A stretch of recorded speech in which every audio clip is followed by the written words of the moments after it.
Ibu ini setelah 3 hari berpulang mungkin keadaan keluarga seperti apa dan keluarga saat ini seperti apa keadaan, dan tersangka sendiri kan sudah diamankan oleh pihak kepolisian. Mungkin dari keluarga seperti penanganan dari kepolisian sendiri. Kalau untuk itu Kirian ya. sekarang intinya keluarga masih berduka ya. Jadi ibu saya juga untuk komunikasi sama rekan-rekan sekalian masih kayaknya masih kurang enak gitu ya. Untuk penanganan polisi yang terakhir update itu kita juga belum dapat informasi apa-apa dari pihak kepolisian, kita juga masih menunggu itu aja. Berarti belum ada pemanggilan resmi ya Bu untuk ngasih keterangan Bu? Kalau itu kita baru dengarnya ada rencana mau ke Polda, tapi kita belum tahu apanya. Ini kita masih nunggu dari pihak kepolisiannya itu. Tapi dari pihak kepolisian belum ada menghubungi pihak keluarga apa? Seperti apa? Kan handphone rata-rata kalau pihak polisi minta handphone ada. Kita kan 7 bersaudara semuanya, rata ada yang diminta, ada yang diminta gitu. Nanti ya itu mungkin udah ada saudara saya apa adik saya yang udah dihubungin, gitu aja.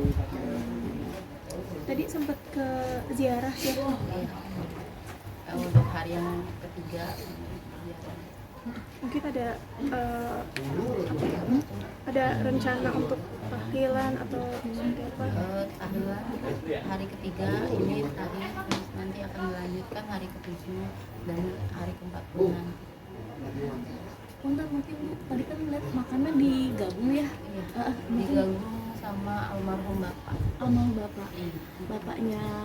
Bapaknya Almarhum Anggi. Oke. Mungkin apa pertimbangannya ditumbuk gitu Bu? Tadinya kan mau ditumpuk bareng sama anaknya di TPU Bambu Apus di pemakam COVID. Cuman karena kondisi lahan di sana agak kurang, jadi sering banjir katanya. Jadi kita pertimbangannya karena di makam Pondok Rangon udah agak penuh, jadi mau nggak mau pertimbangannya tumpuk sama bapak. Mungkin almarhum sendiri meninggalkan berapa anak mungkin? Almarhum keguguran 3 kali keguguran. Yang pertama 3 bulan, 6 bulan, sama 8 bulan. Berarti sampai sekarang belum ada anaknya yang yang jadi. Ibu, sebelumnya tadi Pak RT sempat menyampaikan kalau sempat ada laporan KDRT dari pelaku dan korban mungkin dari pihak keluarga boleh dijelaskan mungkin?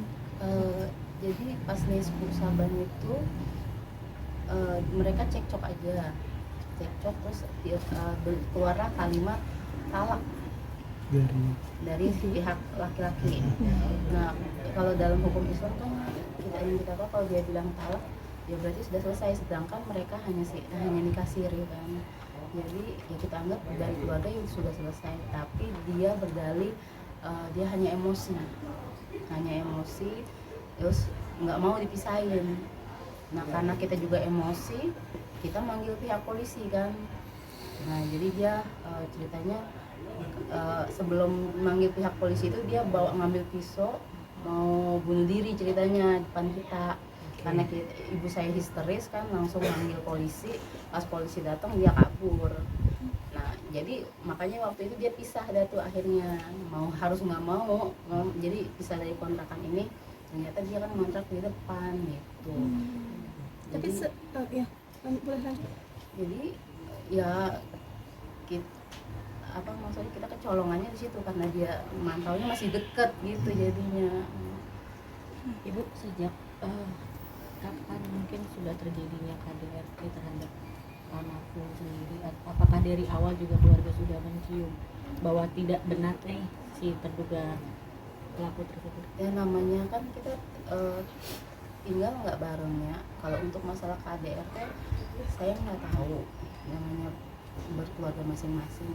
Cuman kalau ada saya biasa aja sih, walaupun kalau emang dia kena KDRT mungkin ada lebam-lebamnya nggak pernah konfirmasi atau nggak pernah ngomong gitu ada apa enggak. Tapi yang di ini mah psikisnya dia Ya kalau nggak pesiar kan nggak mungkin anaknya keguguran lagi 3 kali. Almarhum dengan terduga pelaku berkenalan dari mana? Kak, kalau boleh Eh, diceritakan. itu tahun 2007 adik saya ke Malaysia. Nah itu jadi TKI di sana. Nah terus dia berkenalan dah sama orang ini. Nah, kenalan di sana, terus udah hampir 4 tahun kerja, pulang dah ke Indonesia. Nggak taunya laki ini ikut nyusul akhirnya ngelamar adik saya. Ya karena pertimbangannya mereka sama-sama suka, ya kita kan nggak bisa, keluarga nggak bisa ini kan, jadi ikut aja. Artinya menikahnya sudah dari 2011. 2019 Oh, 2019. 2019-20 deh kalau nggak salah ya. Dari pihak polisian ibu udah sempat bilang kalau dari pelaku ini motifnya karena cemburu, karena korban ini dibilangnya selingkuh gitu Bu. Selingkuh enggak, karena kan selama dulu pernikahan adik saya tuh sama dia terus kan ya, nggak pernah ada temen kompai, keluarganya doang dia komunikasi apa istilahnya, bergaulnya gitu. Nah semenjak dia ngontrak di situ, dia kerja jadi SPPG itu, MBG bagian masak. Nah kalau bagian masak itu pulang kan kadang tengah malam jam berapa. Nah kan di sana kan namanya orang masak rata-rata orang laki dan perempuan tuh campur, jadi temennya banyak.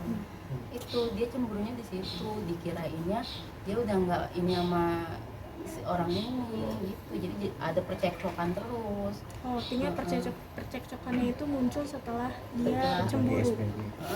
Kerja di ini MBG gitu. Enggak ada selingkuh, ada saya emang enggak, maksudnya enggak ada gelagat kayak begitu, ada saya emang dia mah normal-normal aja. Tapi kalau dari pihak keluarga sendiri melihatnya pelaku ini seperti apa sih sifatnya gitu, tabiatnya? Kita jarang komunikasi sama dia karena kan kendala bahasa. Jadi mau komunikasi, kadang kalau ngobrol aja nadanya tinggi, jadi kita nggak tahu dia lagi marah apa lagi gitu. Emang apa logatnya bahasa Sunda emang agak-agak tinggi, jadi ngobrol sama kita kalau nggak nadanya agak tinggi ya kita juga malas nanggepinnya karena kita juga nggak ngerti bahasanya gitu. Tapi dari pihak keluarga sendiri sudah menduga belum sih setelah ada kejadian ini? Menduganya karena pas lagi nisfu saban itu yang pas dia sesetin itu tangan tuh, saya bilang ya udah kan dia pergi tuh, ya udah alhamdulillah pergi. Nah terus pas tahu dia pindahnya di depan, saya agak ini nih wanti-wanti nih, takutnya ya namanya kan dia nekat bisa nyakitin dirinya dia, kenapa saya takutnya gitu doang gitu. Ya ternyata ya kecolongan juga saya. Berarti ada rasa pas dia pindah ke kan di ibunya sendiri sebagai kakak ada rasa-rasa khawatir adiknya gimana. Makanya saya bilang adik saya untuk pindah ke sini dulu, nggak usah ngontrak di situ. Tapi karena kata adik saya udah nyaman ngontrak di situ, ntar kalau teman-teman yang main apalagi kan enak gitu kata dia gitu. Ya saya juga nggak bisa ngelarang, namanya dia mau mandiri kan. Tapi pelaku ini berarti ada sifat posesif mungkin ya? Ya posesif kayaknya ke arah situ.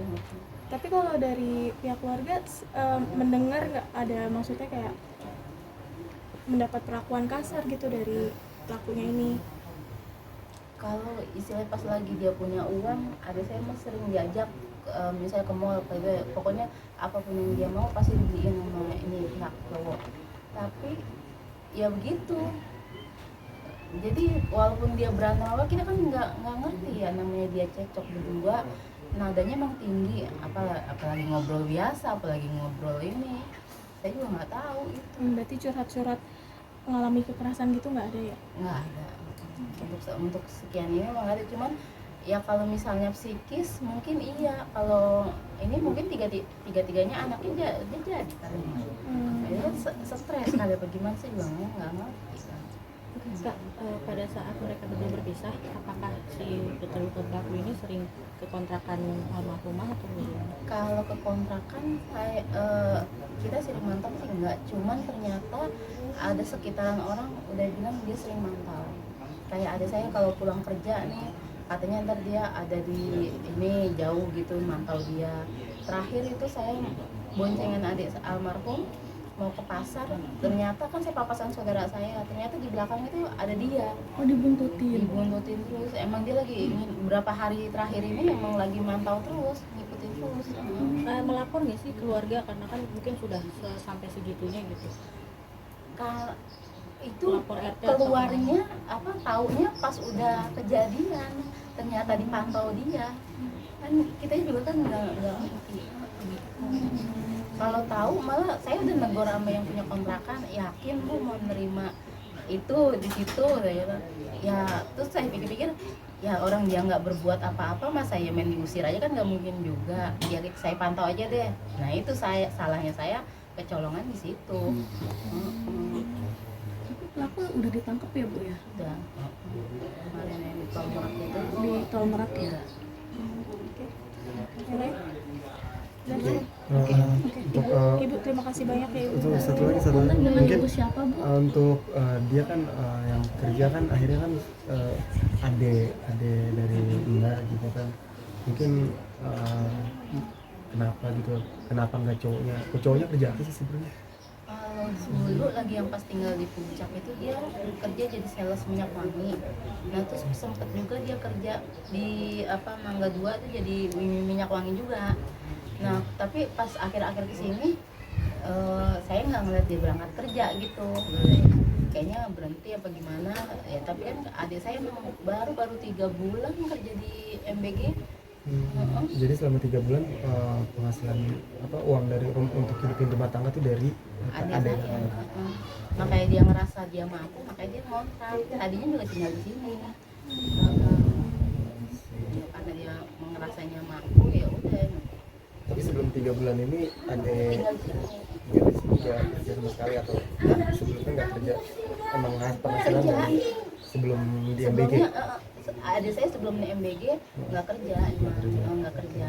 Emang dari kan itu kadang-kadang dari pihak laki-laki itu dapat kiriman dari orang tuanya yang di Irak. Ya, jadi seringannya gitu. Oke. Coba dengan Ibu siapa?